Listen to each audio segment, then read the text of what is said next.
Hello everyone, welcome to Rotap. My name is Niharika Walia Bhatnagar and this is our Sankalp series, and today I'm going to talk about the topic of trial balance and its errors. Important topic क्योंकि ये बहुत सालों से paper में आ रहा है. In fact previous syllabus में भी ये इतना ही इम्पोर्टेंट रहा है जितना कि आज है, बिकॉज 2025 जो अभी चल रहा है और 2023 से जब तक आपके पेपर्स शुरू हुए थे न्यू सिलेबस में, उसमें ये टॉपिक कभी मिस आउट नहीं हुआ. So I will be covering this topic and a few MCQs of this as well. तो इसको एंड तक जरूर देखिएगा वीडियो को.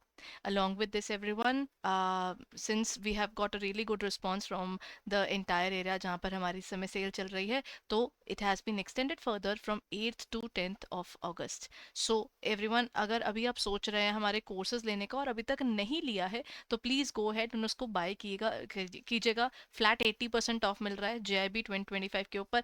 आपको यूज़ करना है कोड द वन टाइम 80. ठीक है, वन टाइम 80 यूज़ करेंगे तो आपको ये कोड के थ्रू आप हमारे कोर्सेज परचेज कर पाएंगे. हमारी वेबसाइट पर जाएंगे तो आपको इसकी पूरी डिटेल मिल जाएगी. हमारी वेबसाइट edutap.in है. जैसे ही आप उस पर जाते हैं वहाँ पर आपको इसकी जो JIB कोर्सेज खोलेंगे वहाँ पर आपको 80% ऑफ दिख जाएगा, तो आप वहाँ से उसको परचेज कर सकते हैं. बट प्लीज़ ध्यान रखिएगा ये 8th to 10th अगस्त ही है, तो जितनी जल्दी हो सके हमारे कोर्सेज अगर आप लेने का सोच रहे हैं तो डिले मत कीजिए और ले लीजिए.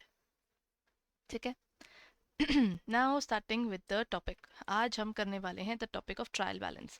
ट्रायल बैलेंस एग्जैक्टली है क्या पता है? जर्नल बनाया, लेजर बनाया, ये दो चीज़ें तो करी जाती हैं. पहले हम जर्नल बनाते हैं, मतलब हर एक ट्रांजैक्शन इंडिविजुअली नोट करना. ये मैंने आपको लास्ट सेशन में भी करवाया था.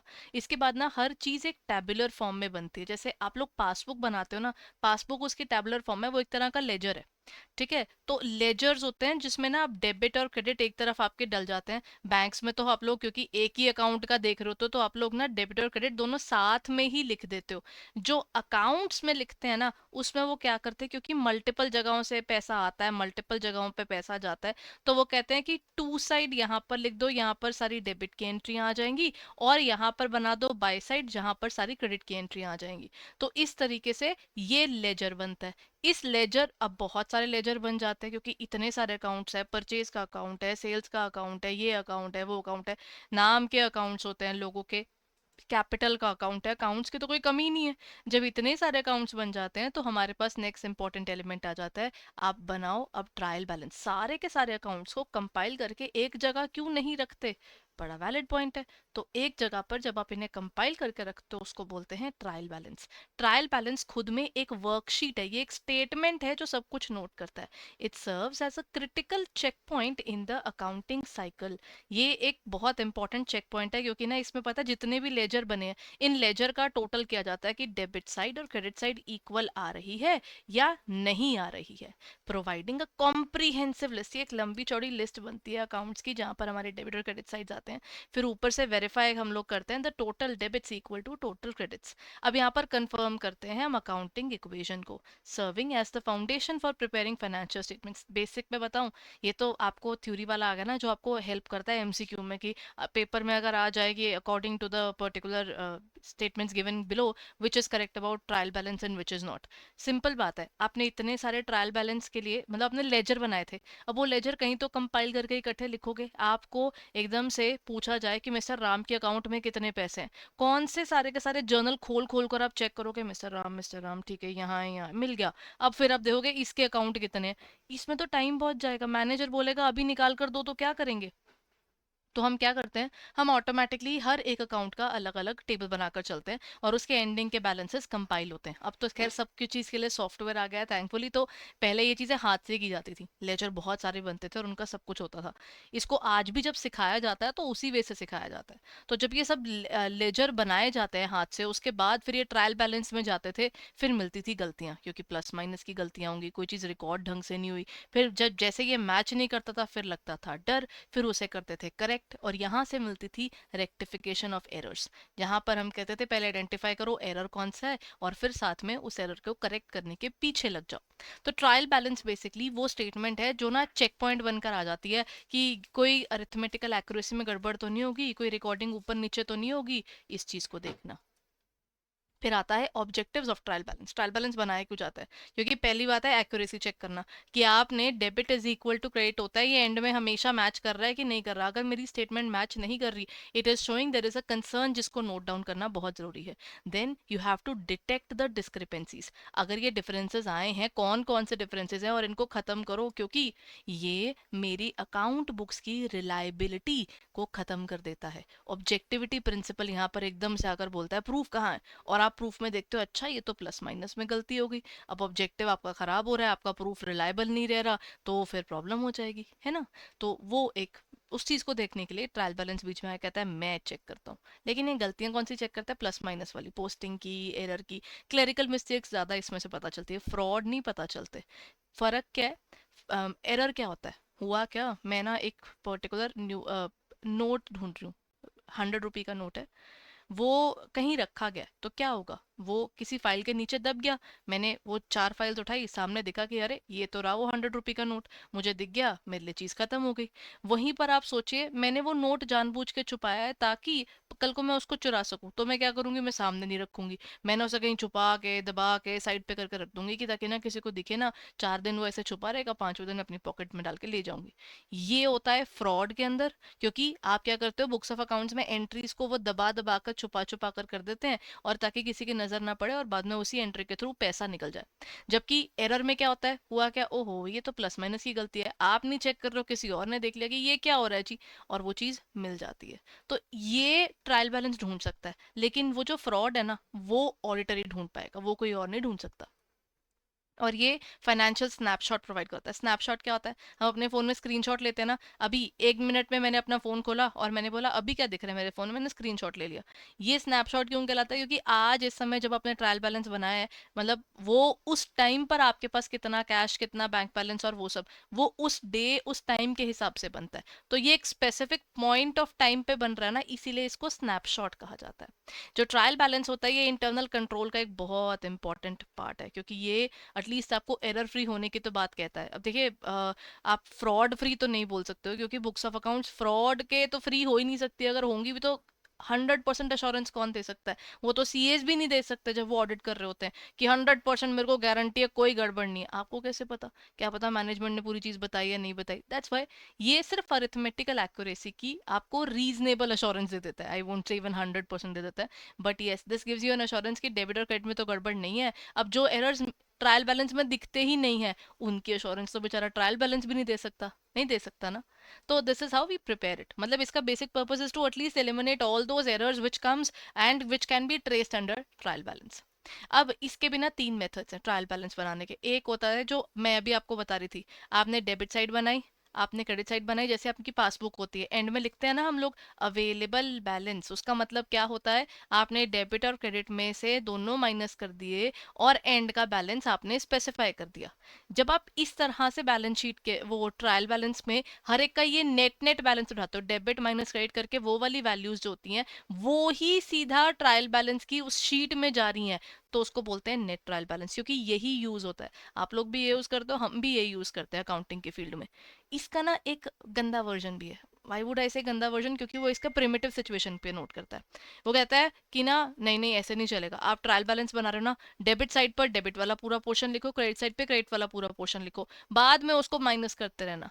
अब एक बात बताओ, मैं गई हूँ बैंक में, मेरे को नई चीजें पता चलती, मैं बिल्कुल फाइनेंस का पर्सन हूँ ही नहीं, मेरे को कुछ नहीं आता। मैं गई बैंक में, मैंने बैंक को बोला कि सर आपने मेरे को डेबिट की सारी एंट्रियां दे दी। हाँ, वो कहते, बैंक ने कहा हमने तो दे दी, देखो आप चेक करो सारी, कोई मिसिंग नहीं है। मैंने कहा नहीं है सर, मेरे को क्रेडिट की भी सारी एंट्री दे दी। वो कहते हैं हाँ जी दे दी। और उसके बाद मैंने उनको पूछा सर मेरे को बताओगे, आप मुझे एक बार बताओ मेरा बैलेंस कितना है। फिर वो बोलेंगे ओहो मैम ये ना ग्रॉस वाला लेवल है, जहाँ पर डेबिट और क्रेडिट हमने दोनों लिख के दे दिया, माइनस आप खुद करो। तो जब मुझे ये चीज करनी पड़ेगी, this is called gross trial balance, इसमें कोई प्लस माइनस किया नहीं होता, कोई एफ ऑफसेटिंग या नेटिंग नहीं की होती, इसको यूज ही नहीं किया जाता इसी पर्पस के कारण। क्योंकि ये तो सारा काम तो बाद में करवा ही रहा है, फिर वो मेहनत क्यों करनी। एंड सिंपलेस्ट लैंग्वेज में सबसे यूजलेस मेथड इसमें आ जाता है ये कंपाउंड ट्रायल बैलेंस। इनको चैन नहीं आया था क्रॉस ट्रायल बैलेंस ऐसा एक मेथड बनाकर फिर उन्होंने कहा गया नहीं रुको 2 मिनट, ये एक मेथड बनाया जो कहता है कि डेबिट में भी सब लिखो क्रेडिट में भी सब लिखो, नेट वाले में ये लोग सही चले क्योंकि वही असली तरीका है जो ईज देता है एक नॉन कॉमर्स बैकग्राउंड वाले, एक नॉन फाइनेंस बैकग्राउंड वाले पर्सन को भी चीज को समझाने के लिए नेट को बताता है। और इवन हमारे लिए भी काम इजी हो जाता है, मुझे आगे आगे बैलेंसेस डालने हैं, मेरे को रेफरेंस के लिए बार बार बैठ बैठ के अगर माइनस करना पड़ गया मैं तो बुढ़ी हो जाऊंगी और मेरा 1 साल का बुक्स ऑफ अकाउंट्स कंप्लीट नहीं होंगे, इतने लेजर बनते हैं। तो उस हिसाब से फायदा ही नहीं। तो नेट ट्रायल बैलेंस यूज ये कंपाउंड कहता है दोनों मेथड में आप दोनों के दोनों कॉलम्स बनाओ। अब एक बात बताओ, अगर दोनों के कॉलम्स बन गए फिर काम कैसे चलेगा? You have to show columns of only one ना, that makes the term easier. Net दिखा दो समझ में आ जाता है, इवन ग्रॉस भी अगर यूज कर रहे हो तो समझ में आ जाएगा, लेकिन कंपाउंड कहता है नहीं आप दोनों दिखाओ। तो ये और डिटेल दिखाता है। तो प्रैक्टिकली ना तो ग्रॉस यूज होता है ना कंपाउंड यूज होता है, यूज कौन सा होता है? सिर्फ नेट। अब इसके बाद टाइप्स ऑफ ट्रायल बैलेंस भी 3 तरह के हैं। कैसे कैसे? एक होता है अनएडजस्टेड ट्रायल बैलेंस, एक होता है एडजस्टेड, एक होता है पोस्ट क्लोजिंग। अनएडजस्टेड होता है जब अपने बुक्स ऑफ अकाउंट्स मोटी मोटी तैयार करी, उनको इकट्ठा करके आपने ये दे दिया कि ये बना है जी हमारे पास में, वो जब पूरा दे दिया जाए तो उसको बोलते हैं unadjusted trial balance. In this case you have just not written anything. इसके बाद आपको ध्यान आता है अरे इस बार की डेप्रीसिएशन, अरे इस बार के आउटस्टैंडिंग एक्सपेंसेस, सर आपने ध्यान नहीं दिया जो आपने एक्सपेंस नोट किए हैं उनमें से कुछ प्रीपेड भी तो हैं और कुछ ऐसी ट्रांजैक्शंस हैं विच आर बेसिकली एडजस्टमेंट्स। अब वो कहते हैं अब क्या करना है, कहते हैं बैलेंस आप ना पीछे जाओ, वापस से इसको ना रिकॉर्ड करो। तो अब वो क्या करेगा, उनको रिकॉर्ड करेगा, उसके बाद नया ट्रायल बैलेंस बनेगा, उसको वो बोल देते हैं एडजस्टेड ट्रायल बैलेंस। जब बुक्स ऑफ अकाउंट्स पूरी कंप्लीट हो जाती हैं, साल का अंत आ गया, हमने बोल दिया ये रही मेरी फाइनल बैलेंस शीट, उसका भी एक क्लोजिंग का ना फाइनल ट्रायल बैलेंस बनाकर रख लिया जाता है अगले साल की रेफरेंस के लिए। उसको वो बोल देते हैं पोस्ट क्लोजिंग, जिसमें हमारे सारे टेम्परेरी अकाउंट्स जो हैं उनको हम क्लोज कर देते हैं। क्लोजिंग क्या किसकी करेंगे? मेरी बात सुनिए, प्रॉफिट है, इस साल के एक्सपेंस नोट किए, इस साल की इनकम नोट की, दोनों को माइनस किया, प्रॉफिट आ गया, तो उन दोनों के अकाउंट खुले क्यों छोड़ने हैं? उनको बंद करो। तो उनको क्लोज किया जाता है। एसेट को बंद नहीं किया जाता। मेरी अगर गाड़ी पिछले साल 31 मार्च को खड़ी थी, वो 1 अप्रैल को भी खड़ी है, तो उसका अकाउंट क्लोज नहीं होगा, उसका अकाउंट कैरी फॉरवर्ड होगा। प्रॉफिट्स लॉसेस ये क्लोज किए जाते हैं। तो जो जो अकाउंट क्लोज किया जाता है उसको मिट्टी करो, उसको बंद करो, और उनका तो प्रॉफिट मिल चुका है, प्रॉफिट आगे कैरी फॉरवर्ड करो, और बाकी अकाउंट एसेट हो गए, लाइबिलिटी होगी, इक्विटी होगी, इनको आप नोट करते चलो आगे। That's how you record the post closing trial balance.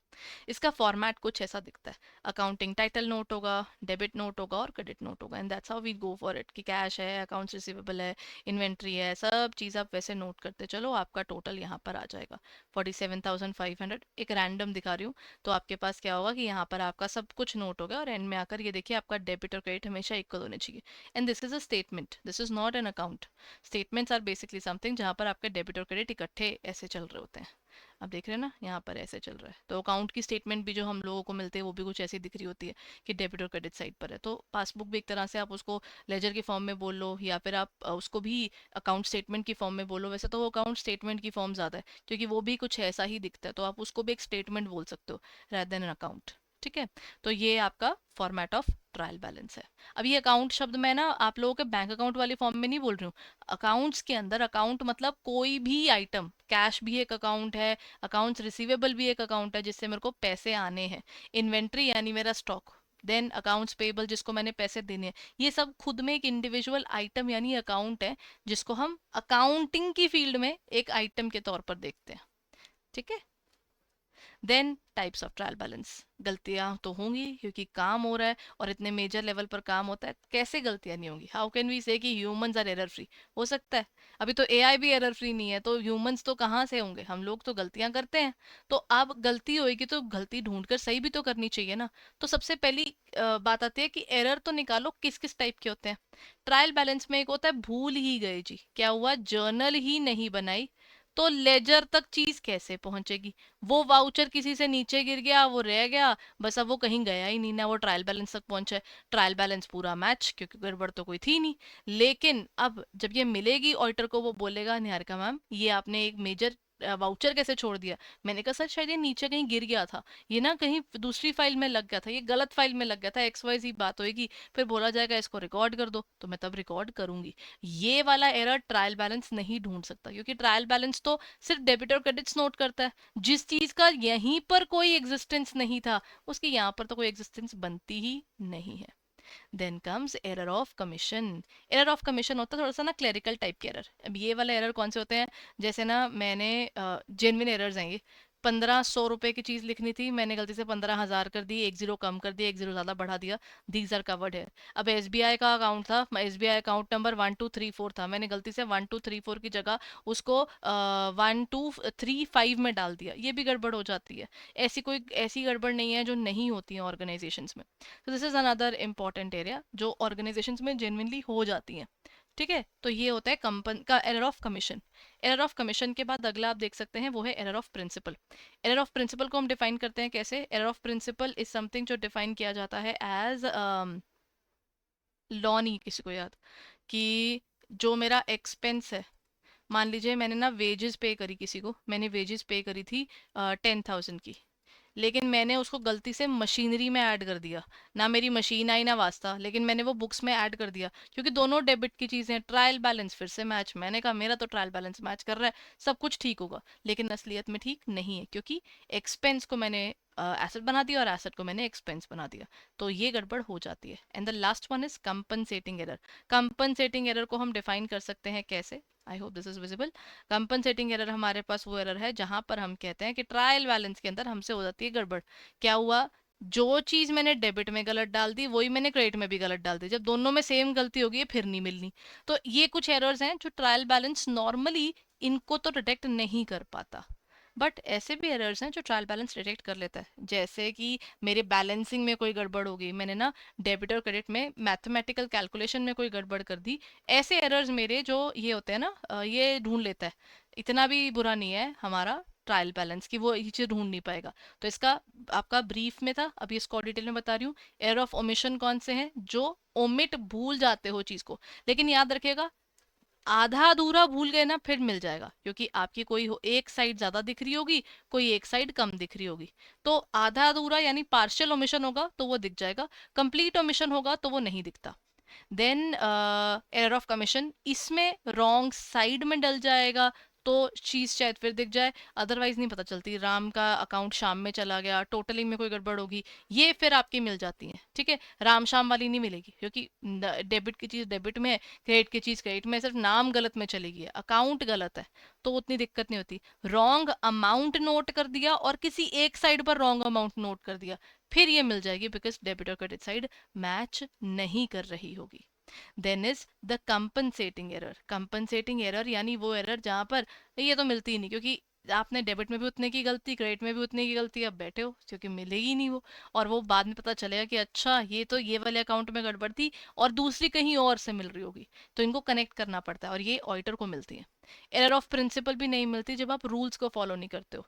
कैसे? क्योंकि आप एक्सपेंस को, जो खुद की एक डेबिट की आइटम है, आप उसको अगर एसेट बना दोगे जो खुद में एक डेबिट आइटम है, बोथ आर डेबिट आइटम्स को अगर आप एक डेबिट दूसरे डेबिट के इक्वल कर दोगे तो वहां पर पता नहीं चलेगी, लेकिन इसका इम्पैक्ट होगा। कोई मशीनरी बुक होने से रह गई, कोई वेजेस ज्यादा बुक हो गए, गलती तो हो रही है, तो वो गलतियां जब बाद में मिलेंगी तो वो एएस के अकॉर्डिंग है ना, प्रीवियस ईयर की आपकी बुक्स ऑफ अकाउंट्स में कोई गलती मिलेगी तो आप उसे करेक्ट करते हो। तो इस तरीके से हम ना ये टाइप्स ऑफ एरर्स जो हैं उनको बनाते हैं, नोट डाउन करते हैं, और ये उसका एक प्रॉपर आपको आ गया कि कौन सी चीज़ अफेक्ट करती है कौन सी नहीं करती। अब जैसे ये तो बिल्कुल भी अफेक्ट नहीं करती, एरर ऑफ प्रिंसिपल नहीं करता। एरर ऑफ ओमिशन कंप्लीट होगा, ये फिर नहीं करेगा क्योंकि डेबिट और क्रेडिट दोनों जगह नहीं है, पार्शियल फिर कर जाएगा। और एरर ऑफ कमीशन, इसके कुछ हैं जो एक्चुअली ट्रायल बैलेंस को अफेक्ट करते हैं, सारे नहीं बट यस कुछ करते हैं। और कंपनसेटिंग एरर फिर अफेक्ट नहीं करते, तो जब ये मिलेंगे तो आप इनकी एंट्रीज को करेक्ट करके डालोगे। इसीलिए ट्रायल बैलेंस के साथ में जुड़ता है रेक्टिफिकेशन, यानी अब कोई पाप हुआ है तो उस पाप को करेक्ट भी तो करना पड़ेगा। है ना, गलती हुई है, उसे गलती को कलेक्ट करना इज रेक्टिफिकेशन।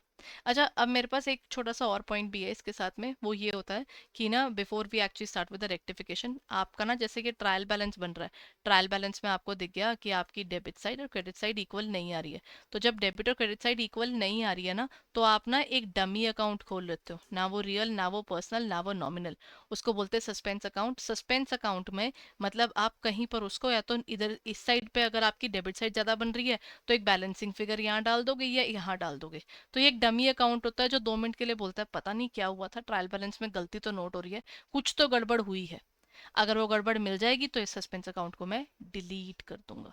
हम ये करते हैं। तो ये एक इंटरमीडिएट अकाउंट है, लेकिन इसको कभी भी ना आगे बुक्स ऑफ अकाउंट्स क्लोज करते हुए नहीं देते, ये गलत हो जाता है। Then rectification of errors. एक होता है वन साइड एरर्स, एक एरर जो आपके एक साइड पे ही दिखते हैं, उनको हम बोलते हैं वन साइडेड एरर्स। इनको आप बाद में रेक्टिफाई कर सकते हो। कैसे? आप उसकी जर्नल एंट्री डाल लो। अब जैसे यहाँ देखिए, मैंने रेंट पे किया था 90 रुपीज़ का, लेकिन मैंने रेंट अकाउंट में गलती से 900 लिख दिया। तो इसका मतलब क्या होता है? करेक्ट एंट्री थी मेरी रेंट टू कैश। रेंट पे हुआ ना, तो मैंने नोट कर लिया रेंट टू कैश। कितने का नोट करना था मैंने? 90 रुपीज और 90 रुपीज। मैंने गलती से सिर्फ रेंट अकाउंट में उसको कैसे नोट कर दिया? This is the correct entry everyone and this is the wrong entry. Wrong entry में मैंने लिख दिया रेंट टू कैश, लेकिन रेंट अकाउंट के अंदर यहाँ पर 900 है, लेकिन कैश तो मेरा 90 का 90 है ना। अब ये एक वन साइडेड एरर है, जब एक ही तरफ गलती है और दूसरी तरफ नहीं है। इसको सही कैसे करेंगे? अब मेरे को पता है, मेरे को रेंट, भगवान, मैंने 90 रुपीज की चीज 900 लिख दिया। कितना ज्यादा लिख दिया? 810 रुपीज ज्यादा लिख दिए। अच्छा, अगर कोई चीज गलत ज्यादा हो जाए तो आप कैसे करोगे? आप बोलोगे मैम इसे कम कर दो फिर। तो कम कैसे होता है? जब मान लीजिए मुझे एक जग के अंदर पानी रखना था। अब मैंने पानी रखना था, उसके पूरा तो नहीं भर सकते, पूरा भरेंगे तो दोबारा पानी डालेंगे तो गिरेगा। तो मैंने क्या करना था, मैंने उस पूरे जग को भरने से थोड़ा सा कम रखना था। अब मैंने उसमें पानी ज्यादा डाल दिया, फिर क्या हो जाएगा? अब मुझे पानी कम करना पड़ेगा, है ना। तो इट इज बेसिकली रिवर्स करना होगा। तो जो आपने 900 ज्यादा डाल दिया, आप उसको रिवर्स कर दो।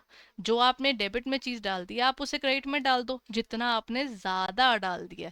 और यहाँ ऊपर क्या आ जाएगा? पता नहीं, दूसरा अकाउंट तो बताया ही नहीं, एक ही अकाउंट में तो गलती थी। तो आप उसको नोट कर लोगे एज सस्पेंस। इसे हम डिफाइन करते हैं एज सस्पेंस अकाउंट 810। इस तरीके से ये बुक्स ऑफ अकाउंट्स में नोट होता है। तो एक होते हैं टू साइड एरर, दोनों जगह पर ये एरर आ जाए, that is called two side errors. मैंने गुड्स परचेज किए थे सोहन लाल से और गलती से मैंने उसको सेल, परचेज को सेल में डाल दिया। अब आप ये सोचो, मैंने ना गलती से उसको सेल बना दिया, this is a wrong entry. मैंने लिख दी सोहन लाल टू सेल्स जी, मैंने तो सेल कर दी, लेकिन सेल नहीं हुई है। मैंने गुड्स परचेज करे हैं। परचेजेस कितने की थी मेरी? मैंने परचेजेस करी टू सोहन लाल। अब इस जर्नल एंट्री को सही कैसे किया जाएगा? जो चीज रिकॉर्ड गलत हुई है आप उसको रिवर्स कर दो, जो सही है उसको आप रिकॉर्ड कर दो। मतलब इन एक्चुअल मेरे को जो रेक्टिफिकेशन एंट्री करनी होगी, परचेजेस मेरी बुक होनी चाहिए 500 की।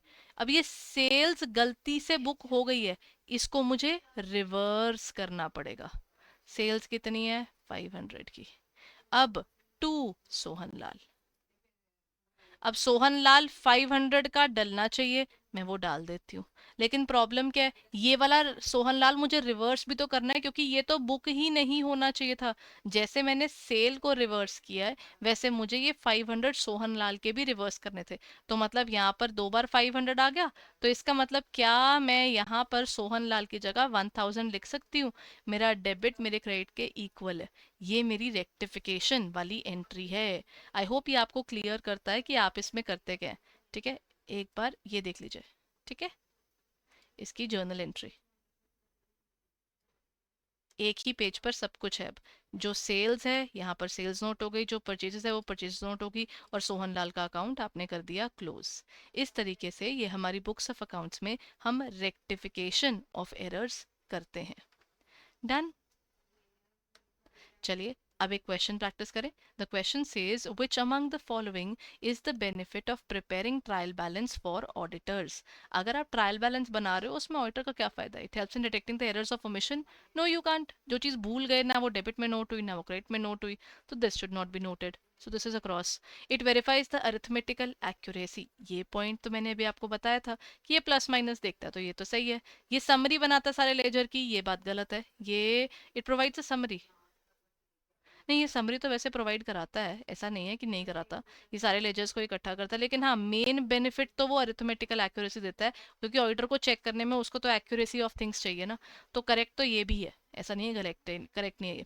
It ensures that all transactions have been recorded correctly. ऐसा नहीं होता, क्योंकि ये हर ट्रांजैक्शन की गलती नहीं ढूंढ सकता, बट यस काफी हद तक कर सकता है. बट अगर मैं नियरेस्ट पॉइंट ढूंढ रही हूँ तो नियरेस्ट क्या है? Nearest is B. Right? Next question. If the wages paid for installation of a machinery is debited to the wages account instead of machinery account, ये किस तरह का एरर है? अगर मैंने देखिए मैंने अगर कोई मशीनरी इंस्टॉल कराई है, उसके ऊपर जब तक वो तैयार नहीं होती तब तक का सारा खर्चा उस मशीनरी का है. अब वेजेस के लिए दे रहे हो, इंस्टॉलेशन के लिए दे रहे हो, उसको जो भी टेस्टिंग के लिए दे रहे हो, सब कुछ वहीं जाएगा. तो वो जाता है आपके वेजेस के अकाउंट में, है ना. तो आपको वो उस वेजेस अकाउंट के अंदर उसको करना होगा नोट. तो अब यहाँ पर आपने गड़बड़ किस चीज की देखी? जब ऐसा कुछ हो जाए तो ये गड़बड़ किस चीज की होती है? ये तो लॉ की गड़बड़ नहीं होगी. आप अपनी बुक्स ऑफ अकाउंट्स में चीज को जैसे नोट करना चाहते थे, आपने वो चीज वैसे नोट नहीं करी है. तो this is basically an error of, ये हुआ एरर ऑफ प्रिंसिपल. ठीक है. कमीशन होता है अकाउंट की अमाउंट की गलतियां, साइड गलत होने की गलतियां. ये तो भूल जाना होता है, और ये तो वैसे ही नहीं मिलता है कि दोनों जगह पर आपने सेम गलती कर दी और एंड में आप कहते हो कि ट्रायल बैलेंस तो मैच कर रहा है, गड़बड़ का है. वो बाद में मिलती है जब ऑडिटर चेक करता है. ठीक है. तो ये आता है आपका error of principle. The answer is B again. Everybody, this is where I would say कि हमारा इस समय क्या चल रहा है. We are currently heading towards our extension of our sale from 8th to 10th. The last moment जहाँ पर आपके लिए आ जाते हैं, आखिरी के 3 दिन जहाँ पर आप अगर कोर्स लेने के बारे में सोच रहे हैं तो आप ले सकते हैं. That too at 80% off on all our courses. आप कोई भी कोर्स लोगे, आपको हर एक कोर्स पे आपको इस समय मिल जाएगा डिस्काउंट. डिस्कस करें. अब देखिए ये चले हम हमारी वेबसाइट पर, और यहाँ पे कोड दिख रहा है ना 1 time 80, ये कोड है हमारा जिसके बेसिस पर आप हमारे JIB के कोर्सेज परचेज कर सकते हैं. Let's go and talk about this area further. ये रहा हमारी वेबसाइट. अब जैसे इसे खोलोगे यहाँ पर स्क्रॉल डाउन कीजिए और यहाँ पर ना आपको ये रहा मिल गया हमारा JIB कोर्सेज. अब JIB कोर्सेज पे जाओ, नीचे स्क्रॉल डाउन करो, यहाँ पर आपको मिल जाता है हमारा master course. And we also have a single course जहाँ पर आपको हमारे live crash course, master course, ये सब दिख जाते हैं. So in this case what will you get, यहाँ पर आपको हमारे कोर्सेज जो हैं वो मिल जाएंगे. एंड यहाँ पर आपको यूज़ करना है द कोड 1 time 80 और आपको मिल जाएगा डिस्काउंट. सो जहाँ पर आप जो भी हमारे कोर्सेज देना चाहते हैं you can purchase it. At present हमारा बैच 4 चल रहा है एंड बैच 4 आप परचेज कर सकते हो. सो मास्टर कोर्स है और हमारे लाइव क्रैश कोर्स में फ़र्क है. मास्टर कोर्स में सब रिकॉर्डेड है और लाइव क्रैश कोर्स में आपको चीज़ें लाइव मिल जाती हैं क्लास के अंदर. ठीक है. तो आप सब कुछ एग्जाम ओरिएंटेड पढ़ते हो और मास्टर कोर्स डिटेल्ड कोर्स है. So if you're preparing for this examination, then please go ahead and check it out on our website or in our app for further details. ठीक है. 1 time 80 code use करना मत भूलेगा and get 80% discount right away. Thank you.